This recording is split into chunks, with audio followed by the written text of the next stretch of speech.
Hi, this is trench, I think it's trench 4 across the Ramparts on the south side of the hill fort, and we're opening up here because what I'm sitting on is quite a substantial bank, rising up a little bit as we go that way, but we're on the edge of quite a substantial bank here, which is the inner rampart of the hill fort, and this is the only place in this whole area of the south side where we can actually see the hill fort rampart surviving.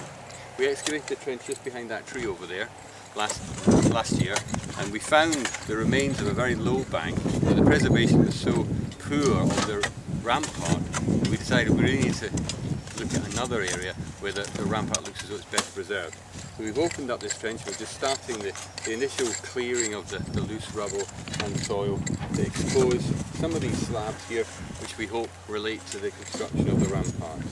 And that's the main goal of this excavation, is to discover what's happening to the rampart in this area. Because there's a problem here.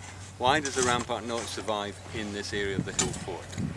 Does it not survive because it was constructed, but then it was completely demolished in the medieval or even in the Roman period, and was completely removed, and the stone was used to build perhaps the medieval village that's down in the valley there? Or, alternatively, was the rampart never really fully realised in this area? There's certainly an initial rampart here, a simple first phase rampart dating to the late Bronze Age or early Iron Age, but above that there's no evidence for the massive second, third and fourth phases of rampart that we see in the trenches in the north end of the hill fort.